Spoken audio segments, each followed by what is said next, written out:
Do you have a dog that likes to pull on the leash and just wants to jump on everybody that you see? Well, I'm going to be working with somebody today that has a dog just like that. But I'm going to be sharing 5 tips that are going to help them be able to have wonderful walks, actually enjoy going on them together, and also a dog that understands not to jump on every person that they see. I'm Instructor Kale. Welcome back to McCann Dogs. He is constantly pulling on our walks. It takes a lot to get him focused. Yes. Guests coming over, they're coming to the door and he's jumping all over them. Yeah, in like in a friendly, excited way? Oh yeah, definitely excited, but not everyone loves that. No, not everyone loves that, you're yeah, right. we want him to be a bit more respectful and yeah. So we're going to talk about a few things today related to both of those things. And I think sometimes when people have dogs who are pulling on a leash and dogs that are jumping, they sometimes see them as 2 totally different problems, and they can be, but they also can be like very, very related. And sometimes when you start to improve one, it naturally kind of heads over and helps the other. So they kind of work hand in hand. So we're going to talk about both of them today. Now we're here on, we're here where the school is, but we're deliberately working outside because we have a lot of dogs that are great when they're in class, when they're in the house, when like the look is happening like we're training. And then when we take them outside, it's like a whole new ball game. So we want to try and take training and put it where a lot of the trouble is. Something that's going to make a big difference with your training, if you don't mind me taking your leash, is when we hold the leash, if you put your thumb through the handle, come here, bum. Give me a bum. And we gather it up. Oh, we like the cameraman too. We gather it up like this. What will happen if we need to place him into a sit or if we need to use the leash? We won't feel like we have to go through like 800 feet of leash in order to do that. So if you keep it sort of tucked up like this, you're going to find it a little bit easier to control. So it goes over your thumb. Okay. That way, look, when I pull, how much more control that you have. Okay. Hey, just leave that. The thing that people don't realize about jumping is every time the dog jumps up on anybody, anything, it is self-rewarding for a dog, which means you don't have to give them a cookie, you don't have to praise, just the act of jumping is fun for them. And what happens is people say, well, I do get him off, I correct him, I do all these things, but it's typically after the dog has jumped. And so now the crime's committed, and yes, the dog might have been corrected and sat down, but they already got to do the jumping in the first place. So we want to make sure we work a little bit on the timing, and where we're going to shift a lot of our conversation is not so much about pulling and jumping, it's also going to be about reading our dog's body language and having some leadership.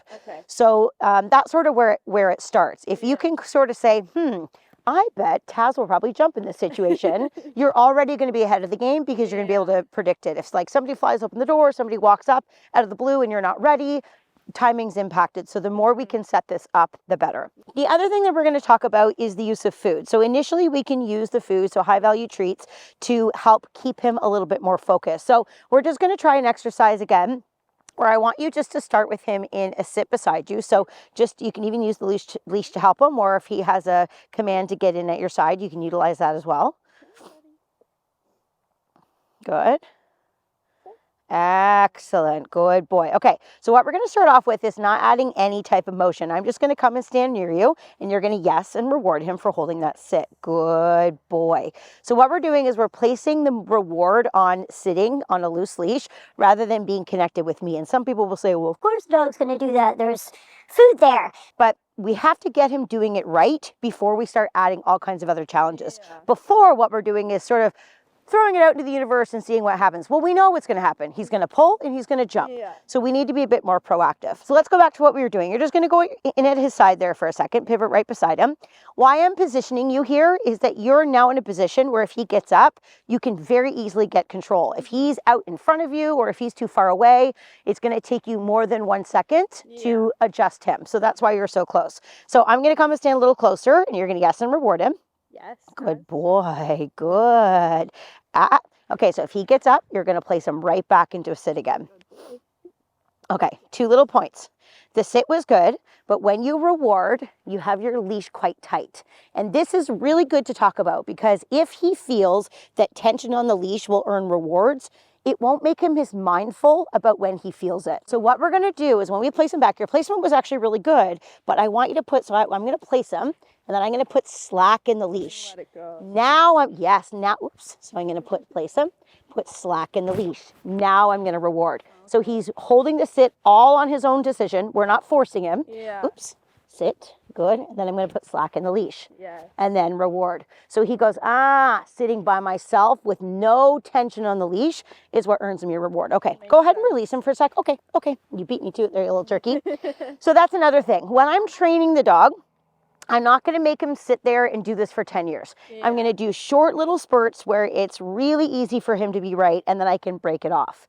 So I want to talk to you about the timing a little bit. When I go to place him, you probably were listening to me talk, but did you see how fast I was doing it? Yeah. Like he was barely getting up into a stand. You're already on. Yes. So that's where the food and the leash tension are going to be really important. Obviously, the leash is going to go tight at some point, but when it's tight, we're going to take actions immediately to get him into some type of controlled behavior, but then we right away have to put slack in the leash. Yeah. And that step is maybe the most important because it leads us to having a loose leash in the future. Yeah. The next thing we're going to do is you're going to work that controlled sit that I just showed you, and I'm going to be a little bit more annoying this time. I might walk by, I might clap my hands, I might try to draw his attention a little bit, and I want you to sort of ignore me. You can listen to me, but ignore me, and I want you just to focus on keeping him in a sit on a loose leash. And every time he makes a good choice, you're going to reward him. I'll help you with that. Yeah. The moment he gets up, you're going to do that sit placement that we talked about in a second and get him sitting back at your side again. Yeah. Okay? So let's get him in at your left. And again, we call this control position. Good. All right, and I want you to gather your leash up in your right hand. You're going to feed with your left hand so you can get the food to him a little faster. Oops, so place him back. Good, sit. Good, and then don't feed quite yet. Just give him a second. There, yes, and reward. Good. Good boy, yes, and reward again. Good, we're going to put a little money in the bank here. Good, okay, and I'm just going to walk around a little bit. Good, talk to him, yes, and reward him as I move. Good, yes, good. Good, and you could even say good off. Good boy, good sit, good off. Use the commands that you're going to use at home or wherever you're going to use. Good, good. I'm going to add some excitement. Wow, good. Okay, oops, we'll place him back. Okay, here's a little tip. Your placement was good, but is he in the same spot? No. Right back. Yeah. So scoot his little bum back into your side. Tuck him in there. Now, why this is important is because we want to try and, again, the leadership. Because if he says, well, maybe if I sit here and then the next time he's a little closer and the next time, well, now he's beside me. Yeah. And he sort of goes, look what I've done. So the leadership is like, okay, we're going to start here and then you need to stay in this same spot until I release you. Yeah. Okay, place him back at your side again.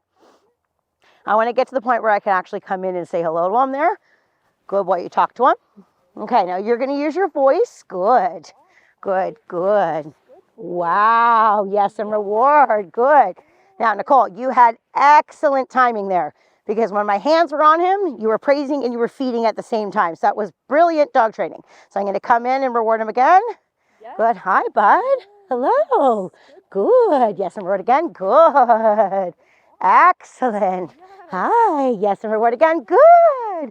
Okay, and then go ahead and release him. And when you release, move away from me and call him. Yes, and reward, yay, good. So that was another little win. So if you release him, move away from the person, and when he chooses to come to you, instead of leave and jump on the person, you have another opportunity to reward the dog. Yeah. Okay, that was excellent. If you've been watching closely, you may have realized that we are using a lot of food in this training session. I don't want you to shy away from the idea of using food this much in the early stages, especially if you're working hard to fix a problem. Eventually, we're not going to be using this amount of food, but we're trying to get this dog ready and willing to get back on the right track. Now, let's get back to some training. So how are we going to apply what I just showed you into the real world? So if somebody comes knocking on the door and they're about to come in, maybe you find a certain distance from the door that you're going to have him get in and sit. Person comes in, probably what's going to happen because he's not used to this is he's going to get up and go, oh my God, somebody's here, this is exciting. Yeah. You're going to be calm, you're going to place him back into a sit, and you might have to do that a couple times until you get that little moment of brilliance where he sits and he looks up with a loose leash, and then you're going to reward that. Have him do it for a short period of time, and then you could release him to say hello, which we'll talk about next. Yes, good. See that little, how he checked in with you on a loose leash? Yeah. That would have been a good one to feed. So we're walking, and as we're walking forward, we have a little bit of tension on the leash. So here's two things that we can do. Number one is we can just stop and stand here for a second. And then, yes, good boy. Okay, now we praised him. He didn't care. Yeah. So now what I'm going to do is I'm going to have you just back up. Keep backing up until he looks at you. Back up. Keep going. Oh, Now that that's taken care of, let's talk about it again. So what I was trying to get at there is when our dogs start to pull forward, just stop for a second, and I want you just to see what happens. Now he's a bit distracted, don't move forward. So what you don't want to do is if he pulls that way, you don't want to follow because then he says, oh, I get to go that way. Yeah. So now what we're going to do is I want you just to back up and see what he does. Back up.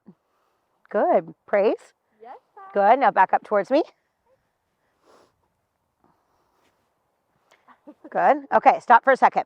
So this is a good test because what I was hoping for him to do is as soon as you change direction, I wanted him to go, where's my leader going? I'm not too sure.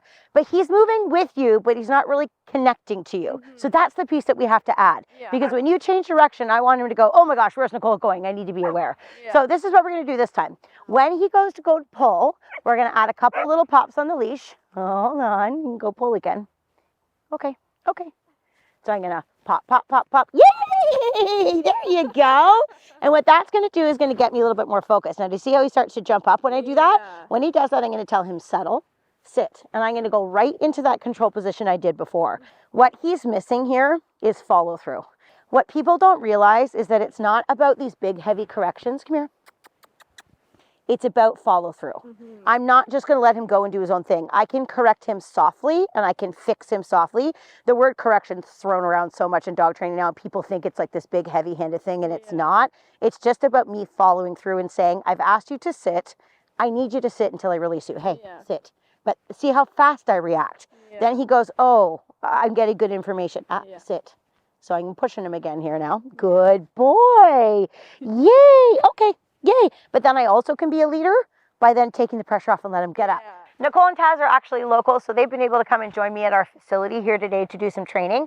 If you're local to us and you want to come for some in-person training, you can check out all the details to do so in the description box below. So when he pulls, we tighten the leash. But when he comes back, if he's now coming back and he's good, we don't want to keep the tension. Okay. Because tension means you're wrong or something bad's happening. When he comes back, you're going to praise and let the leash be loose. Okay. If you feel during that time, though, that he's a bit disconnected, you absolutely could tighten the leash and like make him sit. But if he's moving towards you, we want him to feel no tension on the leash so that he sort of goes, oh, look at me.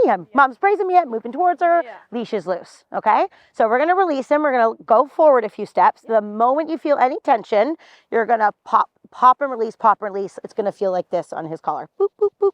Like that. Okay. So move forward. Tell him, okay. Good. Okay. Pop, pop, pop. Praise. Yay! Good. That was amazing. Okay, ask him to sit for a second. Yes, and reward. Beautiful. Look how gentle your handling was there. That was wonderful. Okay, now what I don't want to do is keep moving forward and let him pull and fail. So what we're going to do this time is we're going to take a step forward. I don't know, maybe we'll see it on the video, but you step forward maybe 3 feet. His leash was loose, and when you got to the 4 or 5 foot mark, that's when he pulled. So what I want to try and do is stop before he pulls. So this time you're going to take a few steps forward. You're going to stop, but rather than say nothing, let's maybe call his name or give him a little tickle in the bum or something that will get his attention. And when he turns, woo, good boy, you're going to back away and praise before he pulls. If this all goes haywire and he pulls, we'll repeat the popping that we did a second ago. But the goal here is to try to use our voice, our interaction, our movement to stop the pulling from happening in the first place. Okay, so go ahead and release in 1 or 2 steps and then call him and back away. Yay, reward! Good! Okay, do exactly the same thing again. Nicole, a few steps forward. Good. Call him and back away. Yes, good. Okay, now I'm going to make it harder on you. You're going to walk forward and then you're going to stop and use your voice. Good. Now just stop there for a sec. Yes, and reward. Yes. Take another few steps forward. Good. Stop. Yes, and reward. Good. Okay. What's happening right now is what we call leash respect. He's saying, Mama's got the leash. I have to go where Mama goes. Now back up a few steps and just talk to him. Yes, and reward. Now walk over there. Talk to him. This way. Good. Now just stop and stand still. See what he does. Yes. Okay, I'm going to make it a little harder. I love that you're rewarding him, but when you feed, don't let the food be a bit of a lure. So just feed him and then get your hand out of your pocket. Now reward. Yes. Oh my God, this dog is freaking brilliant. Good. Okay, keep your leash loose though, babe. There you go. Now make your way over to me. Okay, feel that tension, Nicole? It was just for a second. If you feel that, you're gonna pop, pop, pop right away, okay? And then when he looks back, that's my boy, that's better, praise. Okay, move around a little bit, and then I'm gonna ask you at some point to come over near where I am. It's a bit of a distraction. Okay, talk to him. Good, okay, now move towards me. You can help him move, good. Good, now just stop for a second. Good, that's it. Good, okay. I'm gonna play with this cheese bag. Oh, now call him and back away. Yes, and reward. Oh my goodness. Good. Okay, stop for a second. Wow, reward. So I know he didn't look at you, but when we started, he would have launched at the end of the leash to grab my cheese. Good boy. Okay, don't let him pull dog. Talk to him. Yeah. So I see how strict I'm being about the leash, even though it's only for like a moment. I want to be really black and white with my rules because it's easier for him to know what's right or wrong. If sometimes I get after him for pulling and other times he's allowed to pull for like a couple minutes or a couple seconds, it's not as clear to him what the rules are. Okay, you're going to try and walk towards me, but when you get close, ask him to sit and then I'm going to greet him. So approach me with your loose leash. Tell him, okay, okay. He's like, you just rewarded me for being at a distance, and now I'm not. There we go.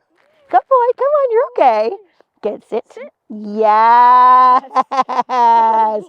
So there's two tactics that you can take when you're trying to teach your dog not to jump up on people. One would be what we did originally, where you are the one that is rewarding, but you also can get people to help you. So instead of letting them, squeak and squawk in front of the dog, have the dog sit and also have somebody else feed so that I'm also reinforcing him for holding that sit. Tazzaroni. What's this? Yo, you with the fur. There we go. I never thought about like having them give him treats. Yeah, I mean, you have to kind of pick your person because not everybody maybe will do it well. Because I also don't want to be leaning over him and making noise. I'm being as neutral as I can because that helps him to be more successful. Taz, that's a good boy. We're obviously in the middle of a field and I'm coaching you every single second of the moment, which is why you work with a dog trainer to work on this. But how do we apply this to the real world? So say, for example, you were walking down the sidewalk with him and you're taking him for a walk, or you were out on your lawn or whatever, somebody walking by. These types of things need to still apply. And what you want to kind of think about is the proactive part. So if you're on the lawn or you're walking down the street and you see somebody coming and you think to yourself, this could be a bit of a distraction. There's sort of two things that you could do. Number one, you can choose to go the more stationary route, which is what we did at the beginning. So you could say, okay, person's over there. I'm going to just step off to the side. I'm going to get Taz into a sit at my side, and I'm going to feed him and talk to him and use my voice as the person goes by. He could fail by getting up and say, hey, how's it going? And now you know what to do. You're going to, sit, place him back. Oh, yes, good boy. Wow. You could place it back. And then you could go from there. Or the second thing you could do would be to use the motion. So like what we did here. I was specifically asking you to go in a bunch of different directions because it makes your movement more interesting. One thing that's tough about walking down a sidewalk is you're restricted into a skinny space and you're going one direction. And it does not take a smart dog to figure out that point B to the park where you throw balls or whatever it is the place to go. So like, I want to get there fast. So the other thing that we can do if we were on a sidewalk, actually, hold that thought. So we come over to the bridge here. I haven't really done much dog training on the bridge. This is fun for me. But why I wanted to do it is it's like a skinnier space. So we talked about the stationary thing. So what I also want to do is talk about how you can use motion to redirect your dog's focus on you to stop the pulling and the jumping. So for example, if somebody's walking towards us, we have sort of two options. Number one is I could keep walking and kind of try to get a wider berth to that person, but my dog's walking skills have to be pretty good in order to do that. And that will happen, of course, once we're there. The second thing that I can do is use change of direction. So as I'm walking forward, kind of like what we were doing out in the field, but now I'm a bit more restricted. So what I like to do is walk forward. I see the dog's going to pull or they want to go to jump, and I'll call the name and I'll actually back up. And I put my dog in a bit of a situation where they either can just keep charging forward, but eventually one of us has to give up and it's not going to be us. Or I'm going to continue backing up until I get some attention.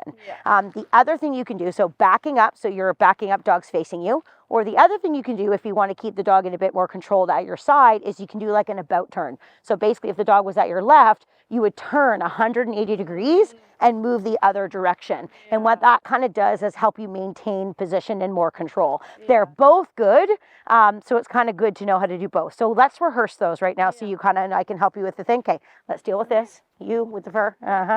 Okay, so if you feel any tension, we're going to add those little pulses, and then the pulses will stop and the praise will start when he's reconnected on us. Okay, now walk towards me. Okay, now. Good. Okay, try again. I feel like his leash was a little bit tight. Okay, before you go though, Nicole, make him come to your left. We're going to be a little bit more strict about his position because it gives us an easier way to maintain a criteria. Okay, get his attention. Talk to him. Good. Let's go. Good. Okay, back up, back up, back up. Brace. Yeah, good. Okay, that's good. But we're backing up when the leash goes tight, which is fine, except what will happen is we'll just keep rehearsing this. Yes. Okay. So you're out for a walk. You're like, okay, I see people ahead. I need to re-grip my dog right away here. And if you want to, see how you're sort of stuck there? Walk away a little bit, like walk out there, turn around, and then walk back. Like get him moving, but get him on your left. Yep. Okay, get your let's go going. Talk to him. Good boy. Come on. Good. Now talk to him back up. All right. Come on, let's go. Yes, good. Okay, that was much better. So now I want to make it a little bit more controlled because he's responding. He moved, his leash didn't go tight as you turned away. But there's two things I want to do. Number one, as you're moving, his leash was loose, but he was kind of sniffing. When that happens and he's close to you, you could even reach down and give him a little touch to get his eyes back up. When his eyes get back on you, you can praise him. What I want you to do this time is we're going to focus on making him hold good walking position at your side. So this time you're going to turn 180 degrees and he's going to stay at your left. You're going to feel a little bit like a ping pong ball. So as you come close, he's on your left. You're going to tell him, let's go, and you can get down and tap your leg if you need to. If he goes to pull, instead of tapping your leg, you could do a couple pop, pop, pops to get him back on you. And then, woohoo, let's go. And you're going to walk this way. And then I want you to turn and walk back at me again. You're going to go back and forth and back and forth. And I'm going to shout commands at you. Okay, walk towards me. Good. Now turn and go. Good. Pretty good. Yes, now reward me. You get that. Oh, good. See, she beat me to the command there. Good. Good. Okay, turn and go. Let's go. Yes, Nicole. Beautiful. Turn again. Talk to him. Good. Excellent. Help him turn. Come on, buddy. Okay, you're going to do one more, and this time when you get close to me, I want you to ask him to sit beside you. So come up close to me. Good. Talk to him. Ask him to sit. Sit. Yes. I just want to say one thing. You may be feeling this, and people who are watching this might be going, oh my God, that looks like so much work.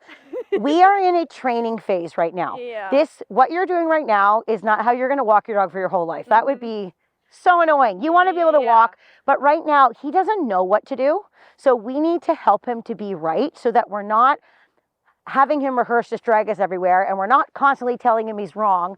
We're being a bit more proactive here so that he is actually thinking, wow, walking and turning with you and connecting with you is actually a lot of fun. Like, you're a good leader, you're giving me good information, I'm enjoying this. And then what happens is the 15 rewards in that short span can go down to 10, can go down to 5, can go down to maybe you just saying, good boy, Taz, and that will be enough.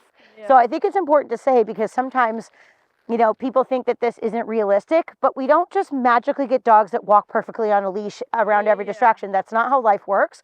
We have to put a little blood, sweat, and sometimes tears and treats into the mix to kind of let the dog know what we want. And then with success, then we can start to kind of lessen the rules a little bit, because now we have a dog that's listening a bit more. But Taz needs a bit more from you. He needs more information. He needs more leadership. He needs more guidance. But what's really cool is when he got all of those things, he was like totally here for it, right? It seems like he has fun. Yeah. Like doing these kind of things. Yeah, because he can be right and he's getting good information from you.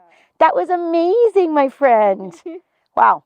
Now, Taz made unbelievable progress in a very short period of time. And I know this video seemed like it was a bit more about pulling and walking on leash, but really the main thing that we were doing was talking about leadership, good timing, focus. So if you want to learn a bit more about how to get your dog to focus outside, make sure you check out that video right there. On that note, I'm Cal. This is Nicole. This is the amazing Taz.